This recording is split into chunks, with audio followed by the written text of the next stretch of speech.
बिजली समस्या के लिए ये गांव बिल्कुल पिछड़ा हुआ नहीं बल्कि उजड़ा हुआ क्षेत्र है, क्योंकि हर बिजली घर से ये गांव जो है न्याय पंचायत स्तर का है। हर बिजली घर से बहुत दूर पड़ता है और ये 1.5-200 किलोमीटर में ये लाइन HT लाइन जो विस्तारित है, जिसको कि हमारे लाइनमैन जो हैं वो हाफ करके इसको चला रहे, फूक फाक के जैसे चला रहे लाइनमैन, वैसे बड़ी मुश्किल से, क्योंकि यहाँ के 33/11 KV विद्युत उपकेंद्र का निर्माण होना है, जो स्वीकृत भी हो चुका है।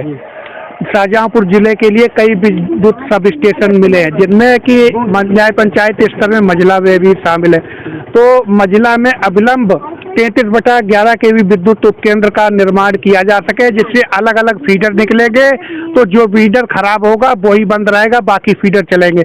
अब मझला फीडर का जो गाँव है तिलैर तक जो है ये चला गया है, देवराज बिजली घर से निकला है, मझला फीडर तिलैर तक चला गया है। उतनी दूरी तक ये फीडर चल पाना बहुत सभी बार तार कतरते रहते, जर्जर लाइन है, ये लगभग 50-55 साल पुरानी लाइन है। इसके देवराज बिजली घर से मकरंदपुर धीमरपुरा तक समस्त जर्जर तार बदले जाएं, जो कि खेतों में झूलते रहते हैं, बार कतर गिर जाते हैं। हमारे खेत में 2 बार जो है गन्ने में आग लग गई और हमारी फसल बर्बाद हो गई, और जर्जर तार झूल रहे थे जो टूट कर गिर गए। उन्हें जो है जर्जर तारों को बदला नहीं गया है। अवगत कराया था आपने? बताया था हमने बताया था, माननीय मुख्यमंत्री को भी इस बाबत हमने पत्र लिखा था। जिलाधिकारी महोदय उस समय ऋतु माहेश्वरी थी, उनके लिए भी मैंने लिखा था। उससे पहले श्रीमती मिनिस्ट्री जिलाधिकारी थी, उनके लिए भी लिखा था। और श्री चोब सिंह वर्मा जी थे जिलाधिकारी, उनके लिए भी इस बाबत लिखा था, और उनसे लिखित रूप से प्रत्यावेदन देकर मिले भी थे कि इन जर्जर तारों को बदलवाया जाए।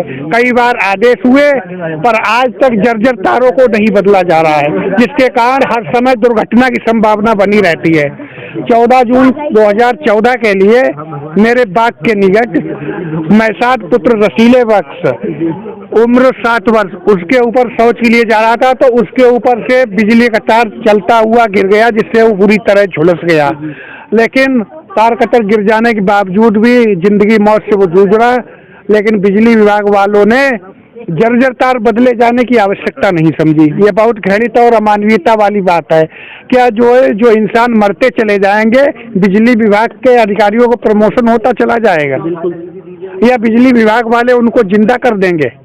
अभी एक जर्जर लाइन थी नीचे जी, जब उन्हें कॉल किया गया SDO को, भीतलपुर की बात है जी, तो वो कह रहे क्या यहाँ पे कोई मर गया? मतलब जब मरेगा तो क्या मरे? ये बताइए पत्रकार महोदय, क्या जो बिजली से मर जाएगा तो बिजली विभाग के SDO उसको जिंदा कर देंगे? नहीं, बताइए। इंतजार करते हैं। नहीं तो उन्होंने इसी आधार पे कहा होगा कि क्या मर गया है। जी बताइए, कितनी घृणित और अमानवीयता वाली बात है। मझला गांव में न्याय पंचायत स्तर का है, यहाँ 33/11 KV विद्युत उपकेंद्र का अविलंब निर्माण हो, अलग अलग फीडर निकले, जिससे कि सभी को सप्लाई ट्रिपिंग रहित सप्लाई मिल सके। जो भी शासनादेश के अनुसार होगी सप्लाई वो प्रदान हो। जब अलग अलग होंगे, जब अलग गांव को फीडर अलग अलग होंगे तो अलग अलग सप्लाई चलेगी, बेहतर सप्लाई चलेगी और पर्याप्त वोल्टेज वाली निर्बाध बिजली मिल सके। इसलिए अविलंब 33/11 KV विद्युत उपकेंद्र का निर्माण मझला में कराया जाए, हमारी शासन प्रशासन से मांग है।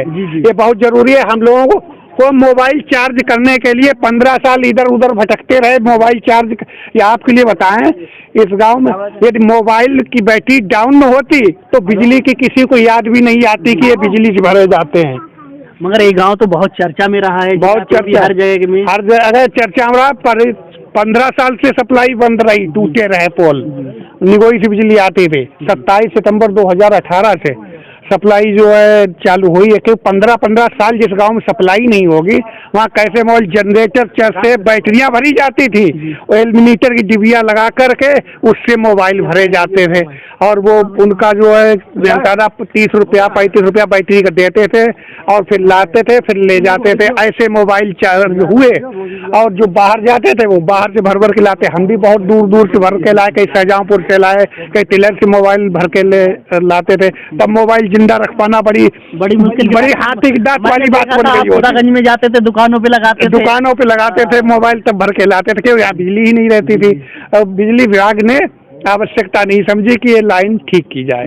क्योंकि बात ये होता है उनको सामान ही नहीं प्रदान किया जाता है कि लगे क्या लाइन में। अच्छा साहब, एक चीज और भी है कि गवर्नमेंट के लिए हम सीधा इंगित नहीं कर सकते हैं। बिल्कुल इसमें हमारे देखिए योगी जी की गवर्नमेंट में इतना तो क्लियर है, मान लीजिए किसी से व्यक्तिगत, मान लीजिए अपने प्रधान से किसी का विरोध है या व्यक्तिगत किसी उससे विरोध है, तो वो राजनीतिक उद्दंडता के या अपने अंतर्निहित कारणों के लिए तो वो कुछ भी अपना करे, लेकिन चीजें बहुत अच्छी चली, बहुत बढ़िया करके किया गया। अब ये है कि तो ये जैसे मान लीजिए छोटे छोटे मुद्दे, ये 5 साल में मान लीजिए बहुत सुधार हुआ। हाँ, अब ये छोटे से मुद्दे हैं, जैसे मान लीजिए वैलिडिटी वाला मुद्दा हो गया, अब ये कोई उठाएगा नहीं। अच्छा मैं अंदर घुट रहा हूँ, अगर आप तक पहुँचाऊंगा नहीं तो ये हमारी बात आगे कौन लेके जाएगा। तो चीजें तो बहुत बढ़िया करके चली। मान लीजिए अभी कोरोना, अगर गाय का वो है, गाय वाला मुद्दा है, सभी का है, ठीक है। अब जैसे कोरोना में इतनी चीजें खराब हुई, गवर्नमेंट कैसे जाके हमें अपना घर नहीं मैनेज कर मिल रहा है, गवर्नमेंट कैसे जाके अपना पूरा उत्तर प्रदेश मैनेज किए, ठीक है।